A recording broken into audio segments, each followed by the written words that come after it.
Tennessee's 2024 schedule, we've said before that it's favorable for the Vols. You said unfairly easy this morning.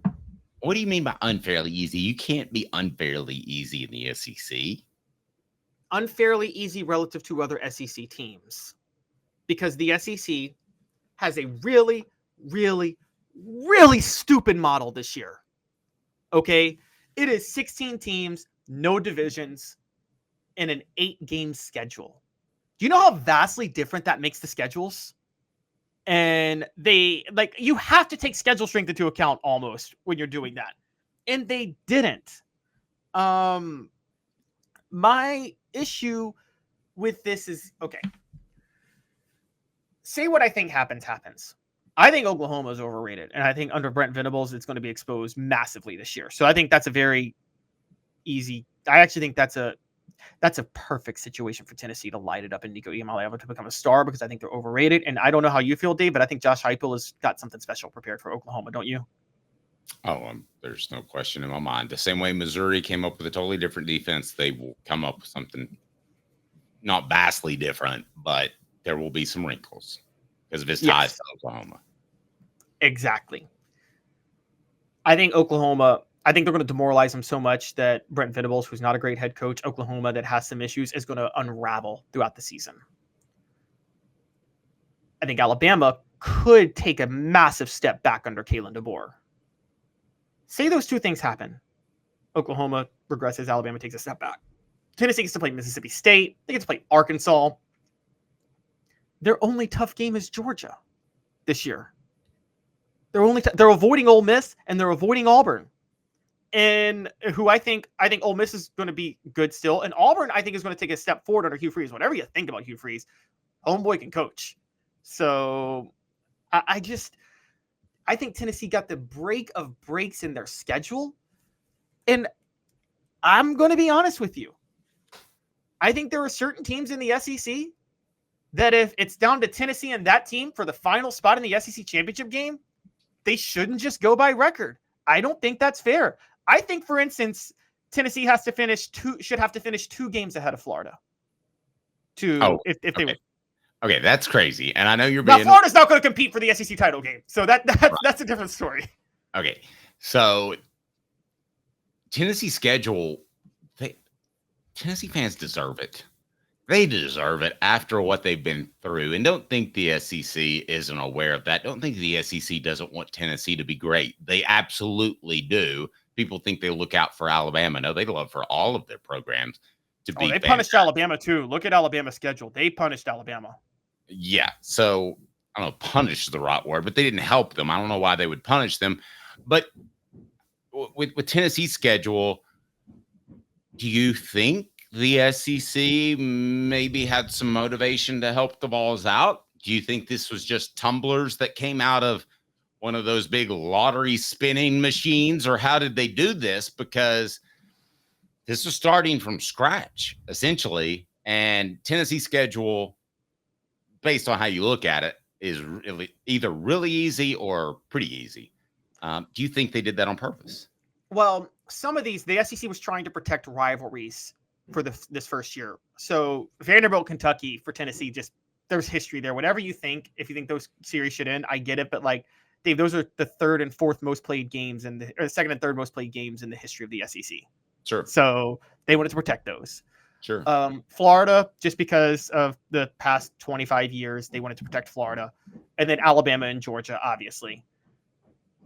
And then they had to pick between Oklahoma and Texas. I don't know if it was they wanted to help Tennessee with Oklahoma. I just think they knew there was a great storyline of Josh Heupel facing Oklahoma their first year in the SEC. So it could be one of those.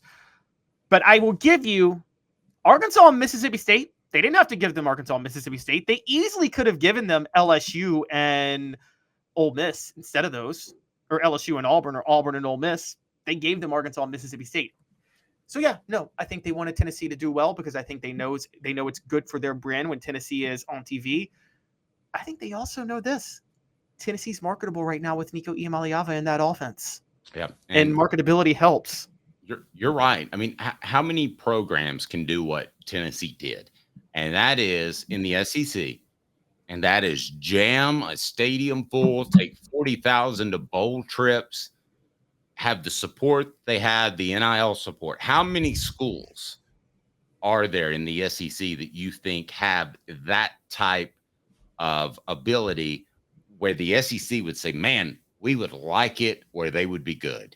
I mean, Kentucky could get up to 10 wins in a season, and that doesn't move the needle in the SEC. But if Tennessee gets to a championship level, that moves the needle.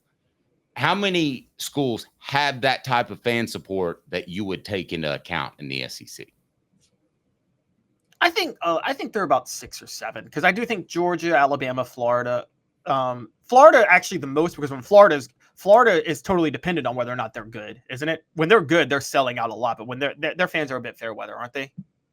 Yes, younger. Because the weather's so fair there. Nouveau riche is what it's called. You know what that means? What does that mean? New rich. Because they were called new money, new money. So they're Orange County rich, not Connecticut rich. Is what you're saying. I guess they're getting a little bit older, but yes, it can be a fickle crowd. I've been there where it's been like you're at a cemetery, and there's a lot of history reasons for that. I mean, most of the people in Florida, they don't go back generations in that state. They moved there, whereas like Tennessee, your family probably goes back generations in Tennessee, doesn't it? As far as I know. Yeah, so that's a big difference. But you are right about that. But I think a lot of them do have passionate fans. I think where it is with Tennessee is a lot of these other programs they think are already going to be good, so they don't have to worry about the fan base. Now, Tennessee has a fan base they don't have to worry about either. But I think it's like, okay, maybe they think they need to help Tennessee a little bit. They don't have to help Georgia. When they made this schedule, they didn't think they had to help Alabama because Nick Saban was still at Alabama when they made the schedule, which is why they gave Alabama the most brutal schedule possible. Greg Sankey was trying to punish Nick Saban because Nick Saban's stronger on the SEC and not going to 9 games. That's what really happened, Dave. And so it's debatable. It's debatable. When they put the schedule together, I would just like to be the fly on the wall to see if they are. They're not going to say it out loud, but Greg Sankey would be like, I think it's really good if it makes sense for Alabama to play these teams. I'm sorry. I don't do a good Greg Sankey impression, but Travis says hookers and Tennessee just go together. That's right. They do. And Travis also says if Oklahoma beats us, it will propel them and destroy us. It will be humiliating. Yes, it will. It will. And by the way, no, wait. We know humiliating is too strong. If they lose a 1-point game in Norman, that's not humiliating. Yes, it is.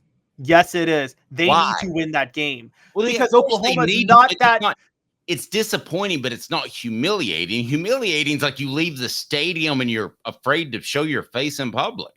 Oklahoma's not that good this year, and Tennessee, if they don't beat Oklahoma, that means they're another 8-4 team this year. And if they're 8-4 this year, they will be a perennial 8-4 team under Josh Heupel. There is no hope for championships if you're an 8-4 team this year. Okay, I'm telling you guys that. That's why. Okay, it's maybe not humiliating, but it's disastrous. It is disastrous. It's not disastrous. You can't have a disastrous loss in September with this format. Now, that's the one thing that you have to give this format of the college football playoff.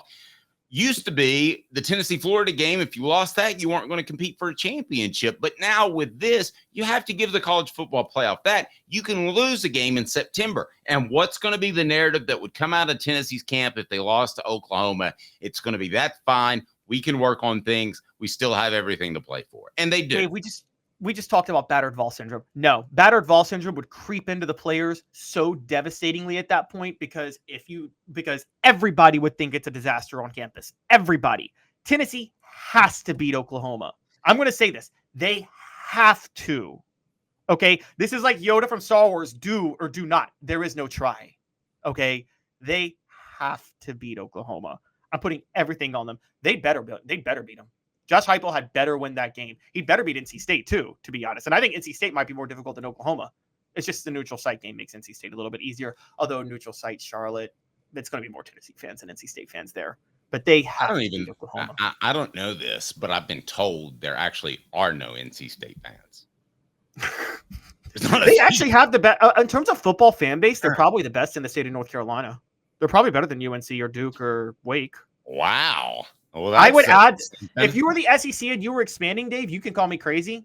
Greg Sankey wouldn't do this because of his alma mater, but I would add NC State before I added North Carolina to the SEC.